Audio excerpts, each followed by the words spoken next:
a B complex with a high amount of B5. And when I say high amount, I mean...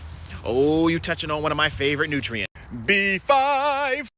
Definitely go back and watch that video. Dr. Renata is actually talking about the importance of B5 and how most, if not all, of the B complex supplements that you're going to run into don't have enough. And I'm also going to tell you why I like to incorporate additional amounts of B5 in a lot of our detoxification processes, because B5 is way more important than you think.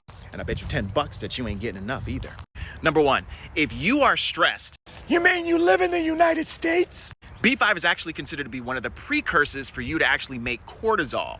It's also used for a number of other hormones as well as neurotransmitters, which means your body's either going to use it for one thing or the other. But chances are, if you don't have enough, somebody's not getting their bills paid.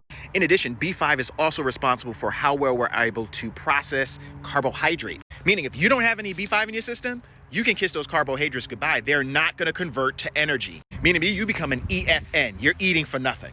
Now, here's the bigger kick. B5 is actually converted into its active form inside the intestinal tract, which means if your bacteria is off, aka the microbiome, you may just need 2, maybe 3 times as much. So I'm going to tell you a little story.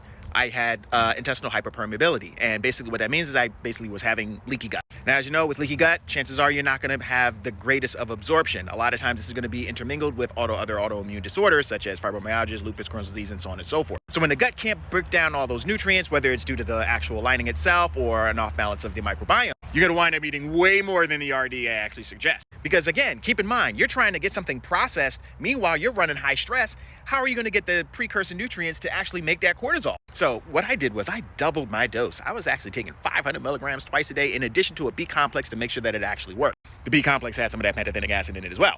Oh, but wait, there's more. See, B5 is also necessary for protein synthesis. I mean, you also need it for your lipids and fats too, which means you can actually have a perfectly balanced meal and still not have enough B5 to convert that meal into something that's actually useful. For example, extracting that protein and helping you with your skin, which is where you're going to have issues with acne. Managing and synthesizing the lipids and fats is actually going to be connected to your B5 as well, and that's going to be a precursor for a lot of your hormones. Maybe your cholesterol is a little bit off. I don't know. Give you another story. I actually winded up combining B5 with creatine because when I was exercising, I was having an issue with being able to kind of help to maintain my longevity in the exercise that I was doing. Come to find out, if you look at B5, B5 is actually responsible for increasing how much oxygen your cells are able to hold. Add that in with a little bit of monohydrate, and guess what? Now you're going to be recycling that ATP, increasing oxygen, which equals Jay hiking 15 miles, talk about some what's up. This is all total entertainment. Read this shit in a comic book. This information has nothing to do with nothing. I don't even know what I'm talking about. Yes, he does. Ooh, polypores. Gotta get back to harvesting. Herb Gotti out.